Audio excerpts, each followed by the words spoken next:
गोरखपुर से जब पहली बार उदय दिल्ली के लिए निकल रहा था तो उसके पिताजी उसे छोड़ने के लिए स्टेशन तक आए थे।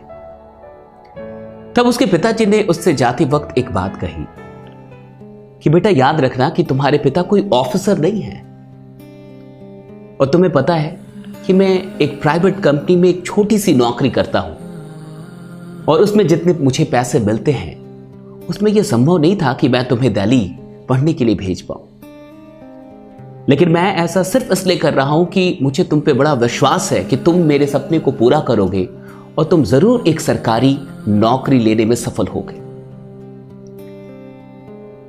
उदय ने यह बात अच्छी तरीके से समझ ली थी और वो पूरे रास्ते पिता का जो ये सपना था उसे पूरा करने के लिए संकल्प ले रहा था कि मैं एक सरकारी नौकरी जरूर लूंगा। उदय को अब दिल्ली में रहते हुए करीब 2-3 साल बीत गए। काफी समय से वो तैयारी कर रहा था, लगातार मेहनत कर रहा था, लेकिन नौकरियों के हालात बढ़िया नहीं थे। सरकारी नौकरियों में संख्याएं हमेशा घटते चली जा रही थी, सीट्स हमेशा घटते चले जा रहे थे और उदय जो दिन रात मेहनत करने के बाद भी ये देख रहा था कि दिल्ली के अंदर और भी कई लोग हैं जो उससे कहीं बेहतर है। फिर भी वो दिन रात सिर्फ इसलिए लगा हुआ था क्योंकि बार बार पिताजी की वो बात याद आती थी कि देखना मेरा एक सपना है कि तुम्हें सरकारी नौकरी मिल जाए और इसलिए मैं भेज रहा हूं, वरना मेरी औकात नहीं थी तुम्हें दिल्ली भेजने की। जब 2.5-3 साल बीत गए तो उदय को ऐसा लगा कि अब तो उसे कुछ करना चाहिए। वो कब तक पिताजी से पैसा लेगा, उसे सेल्फ डिपेंडेंट होना चाहिए। और जब सरकारी नौकरियों में कोई खास भविष्य और कुछ खास उम्मीद उसे नहीं दिख रही थी तब वो कुछ ना कुछ तलाश कर रहा था। तभी उसी बीच उसे नेटवर्क मार्केटिंग का प्लान मिला। उदय को वो चीज बहुत अच्छी लगी। उसे ऐसा लगा कि वो यहां से कुछ बड़ा कर सकता है, इसलिए उदय ने नेटवर्क मार्केटिंग ज्वाइन कर लिया और फिर वो काम करने लगा। सारी चीजें बढ़िया चल रही थी, लेकिन उदय का एक दोस्त, उसी के गांव का एक दोस्त जो दिल्ली में रहता था, उसे ये बात पता चली कि उदय किसी नेटवर्किंग कंपनी में जुड़ गया है और आजकल वो नेटवर्किंग कर रहा है। उसने ये बात उसके पिताजी को बता दी। पिताजी ने जैसे ही ये बात जानी उन्हें बहुत दुख हुआ, उन्हें बहुत गुस्सा आया और उन्होंने सबसे पहले उदय को गोरखपुर बुला लिया। जब उदय गोरखपुर पहुंचा उसे पता नहीं था कि उसे क्यों बुलाया जा रहा है। पिताजी ने कोई कारण नहीं बताया और जब वो घर पहुंचा उसके बाद पिताजी ने उसे बहुत डांटा, इमोशनली भी ब्लैकमेल किया और सारी बातें कही कि तुम भला नेटवर्किंग कैसे कर सकते हो? क्या तुम भूल गए कि मैंने तुम्हें किस लिए दिल्ली भेजा था? मेरा एक सपना था कि तुम सरकारी नौकरी लोगे और तुम मुझसे धोखा कर रहे हो। तुम जाके वहां पे यही जोड़ने वोड़ने वाला धंधा कर रहे हो। क्या मैंने तुम्हें इसके लिए दिल्ली भेजा था? उदय को 2-4 हाथ भी पड़े, बहुत सारी डांट पड़ी और पिताजी ने उसे फाइनली ये कह दिया कि अगर तुम्हें दिल्ली जाना है तो मेरी एक शर्त है कि तुम इन सारे कामों को छोड़ दोगे और अगर दिल्ली जाओगे तो सिर्फ और सिर्फ अपनी तैयारी के लिए जाओगे। अगर तुम ये नेटवर्किंग करोगे तो मैं तुम्हें अब दिल्ली नहीं भेजूंगा और तुम्हें मैं ये यहां भी नहीं करने दूंगा। उदय के पिता को ऐसा लगता था कि अगर ये नेटवर्किंग करेगा तो इसकी जिंदगी बर्बाद हो जाएगी, ये फिर कहीं का नहीं रहेगा और इसका करियर बिल्कुल बर्बाद हो जाएगा और कुल मिला के इसकी जिंदगी में कभी कोई सफलता नहीं मिलेगी इसे। उदय ने अपने अपलाइंस को ये सारी बातें बताई। अपलाइंस ने उदय को सजेस्ट किया कि देखो अभी एक काम करो, क्योंकि तुम्हारे पिता अभी ये समझने के लिए तैयार नहीं है, इसलिए अभी तुम झूठ बोल दो और झूठ बोल के दिल्ली आ जाओ। उदय को एक पल के लिए लगा कि मैं झूठ कैसे बोल सकता हूं। फिर जो अपलाइंस थे उन्होंने ये समझाया कि आखिर तुम ये काम किसके लिए कर रहे हो? क्या ये काम तुम सिर्फ अपने लिए कर रहे हो या अपने परिवार के लिए कर रहे हो? कर तो तुम अपने ही परिवार के लिए रहे हो ना। अगर तुम आज सच बोलते हो तो तुम्हारे पिताजी तुम्हें दिल्ली नहीं आने देंगे और ना ही वो वहां तुम्हें नेटवर्क मार्केटिंग करने देंगे। सो फाइनली तुम्हारे जो भी सपने हैं अपने लिए और अपने परिवार के लिए तुम्हें वो सब कुछ छोड़ना होगा। इसलिए अच्छा होगा कि आज तुम एक झूठ बोल लो, क्योंकि ये झूठ तुम अपने ही परिवार के लिए बोल रहे हो। उदय को बात समझ में आई और उदय ने फाइनली ये झूठ बोल लिया कि ठीक है पापा, मैं वहां जाऊंगा, लेकिन इस बार मैं नेटवर्किंग नहीं करूंगा, मैं सिर्फ और सिर्फ अपनी पढ़ाई करूंगा। उदय दिल्ली आ गया, लेकिन जैसा कि आप जानते हैं उदय ने अपनी पढ़ाई तो जारी रखी, लेकिन नेटवर्क मार्केटिंग भी करना नहीं छोड़ा।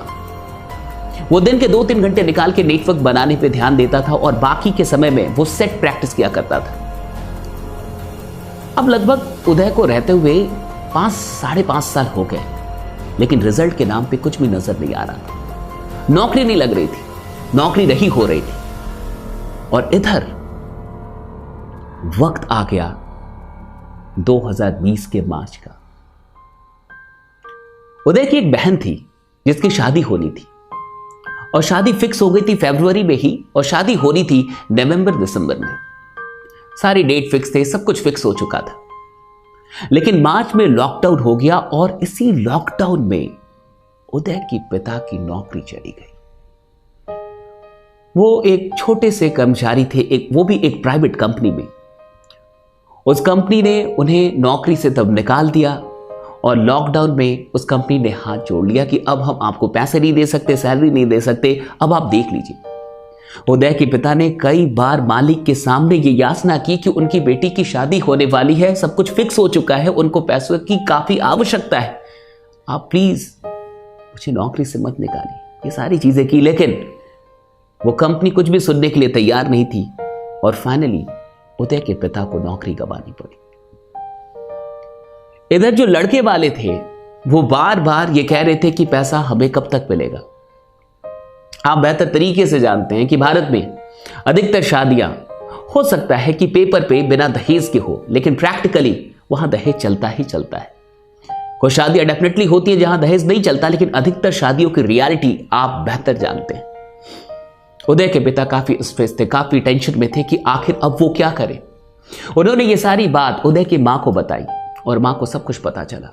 मां ने ये बात उदय तक पहुंचाई कि ऐसी ऐसी बात है, तुम्हारे पिताजी काफी टेंशन में है, बहन की शादी है, अब उनके पास पैसे नहीं और नौकरी भी जा चुकी। उदय ने घर में किसी को नहीं बताया था कि वो नेटवर्क मार्केटिंग कर रहा है, लेकिन अब उसे नेटवर्क मार्केटिंग करते हुए 2-2.5 साल हो चुके थे। उदय पैसे कमाता था, और पिताजी को बिना बताए वो मां को हर महीने 10-15 हजार रुपए भेज देता था, वो भी ये कह के कि वो ट्यूशन पढ़ाता है, और पिताजी को वो ये बात ना बताए। इस तरीके से वो मां को 10-15 हजार रुपए जरूर भेजता था, लेकिन बाकी के पैसे वो सेव कर रहा था, क्योंकि उसे डर था कि अगर पिताजी जान गए तो वो उसे फिर से दिल्ली में रहने नहीं देंगे और उसे घर वापस बुला लेंगे। उसने मां से कहा कि मां तुम टेंशन मत लो, मेरे पास कुछ पैसे हैं और बहन की शादी होगी, पिताजी से मेरी बात कराओ। पिताजी से उसकी बात हुई और उसने कहा कि पापा आप टेंशन मत लीजिए, मेरे पास कुछ पैसे हैं, मैं आपको पैसे भेजता हूं, कल आप बैंक में जाके उन पैसों को निकाल लीजिए। पिताजी को लगा कि कितने पैसे होंगे, 20,000, 30,000, 50,000, लेकिन इससे क्या होने वाला है। लेकिन फिर भी वो नेक्स्ट डे बैंक पहुंचे, और उदय ने जो पैसे भेजे थे वो कुल मिला के 5 लाख रुपए थे। उदय के पिताजी को विश्वास ही नहीं हुआ, उन्हें लगा कि आखिर इतने पैसे वो कैसे भेज सकता है, वो आखिर कर क्या रहा है। उन्हें डर भी हुआ कि कहीं वो गलत काम तो नहीं कर रहा। वो घर आके उदय को कॉल करते हैं, वो सारी चीजें पूछते कि तुम्हारे पास इतने पैसे कैसे आए, तुम क्या कर रहे हो, आखिर कहीं तुम गलत काम तो नहीं कर रहे हो। फिर उदय ने फाइनली उन्हें सब कुछ सच बताया कि पापा 2-2.5 साल पहले आपने मुझे बुलाया था और आपने मुझे डांटा भी था, और आज मैं आपसे झूठ नहीं कह सकता, आज मैं आपसे सच बता रहा हूं कि मैंने नेटवर्क मार्केटिंग नहीं छोड़ी थी। आपने कहा तो था कि तुम छोड़ दो, लेकिन मुझसे छोड़ा नहीं गया। सरकारी नौकरियों की स्थिति में देख रहा था, खुद की भी स्थिति में जानता हूं, इसलिए मैंने ये काम तो जारी रखा, लेकिन मैंने आपको बताया नहीं। आज जो भी पैसे मैंने आपको भेजे हैं मैंने वहीं से सेव किए थे, और अभी मेरी मंथली कमाई भी 50,000 से ऊपर है, लेकिन मैंने कभी आपको बताया नहीं। आपके संस्कार थे, मैंने पैसे गलत जगह पे कभी यूज नहीं किए, मेरे पैसे सब कुछ सेविंग थे। उदय के पापा को कुछ समझ में नहीं आता। वो कुछ देर के लिए बिल्कुल चुप थे कि मैंने तो इसी नेटवर्क मार्केटिंग के लिए से इतना डांटा था और आज इसी ने मेरे इज्जत को बचाया है। उन्होंने कहा कि लेकिन उदय इसमें तो करियर खराब हो जाता है, बुरी आदतें लग जाती हैं, ये सारी चीजें होती है और तुम्हारी पढ़ाई भी डिस्टर्ब हो गई होगी। तब उदय ने कहा कि नहीं पापा, आप जो सोच रहे हैं ऐसा नेटवर्क मार्केटिंग में नहीं होता, आपको गलत बताया गया है। मुझे कोई बुरी आदत नहीं लगी है और अभी भी मैं हर रोज 2 से 3 सेट्स भी बना रहा हूं, मैं अपनी पढ़ाई भी कर रहा हूं। आप जो नेटवर्क मार्केटिंग जानते थे, समझते थे, जो कुछ भी जिसके लिए आपने मुझे डांटा था, जब मैंने देखा कि वो नेटवर्क मार्केटिंग तो मैं करता ही नहीं हूं, तो फिर मैं क्यों छोड़ूं? इसलिए मुझे आपसे झूठ बोलना पड़ा और आपको बिना बताए मैंने इसे कंटिन्यू किया, मुझे माफ कर दीजिए। उदय के पापा काफी भावुक हो चुके थे। उन्होंने कहा कि बेटा, माफ तो तुम मुझे कर दो कि मुझे तुम्हें समझने में और इस सिस्टम को समझने में, इस नेटवर्क मार्केटिंग को समझने में बड़ी भूल हुई। और मैं तुमसे सिर्फ एक बात पूछना चाहता हूं, बाकी तुम घर आओ तो हम लोग बात करेंगे। ज्वाइनिंग कैसे होती है और तुमने अभी तक मेरी ज्वाइनिंग क्यों नहीं कर रही? फिर इसके बाद से क्या हुआ होगा आप बेहतर जानते हैं। उदय के पिता जो ये सोचते थे कि नेटवर्क मार्केटिंग पूरी जिंदगी खराब कर देगी, इसी नेटवर्क मार्केटिंग ने उनकी जिंदगी में बहुत कुछ उन्हें दिया। कई बार माँ बाप को ऐसा लग जाता है कि उनके बच्चे गलत राह पे हैं, लेकिन यह सिस्टम इतना अच्छा है कि जो बच्चे गलत राह पे भी चल गए होते हैं, उसे भी ये सिस्टम उन लोगों को भी अच्छी राह पे ला देता है। दोस्तों, आपको ये कहानी कैसी लगी मुझे कमेंट करके जरूर बताइएगा। और मैं उन लोगों से ये कहना चाहूंगा जो नेटवर्क मार्केटिंग में नहीं है, जो गार्जियंस है, एक बात हमेशा याद रखिएगा, यह सिस्टम ऐसा चरित्र देती है जैसा चरित्र आप अपने बच्चों का कभी सपने में देखना चाहते हैं कि आपके बच्चे ऐसे हो। अगर आपके बच्चे कुछ बढ़िया कर रहे हैं तो उन्हें रोकिए मत। अगर आप उनका साथ नहीं भी दे सकते तो उन्हें अपना आशीर्वाद जरूर दीजिए, क्योंकि नेटवर्क मार्केटिंग आपके बच्चों को बढ़िया बनाती है, अच्छा संस्कार देती है, उन्हें कुछ सिखाती है और उन्हें जिंदगी में आगे बढ़ना, किस तरीके से आगे बढ़ा जाता है, ये सारी चीजें यहां पे सिखाई जाती है। बाकी मैं आपसे इतना ही कहूंगा कि आप हार मत मानिएगा, बने रहिएगा, जमे रहिएगा, क्योंकि आपका जीतना सुनिश्चित है। और इस वीडियो को हर एक इंसान तक पहुंचाना मत भूलिएगा। Thank you so much everyone.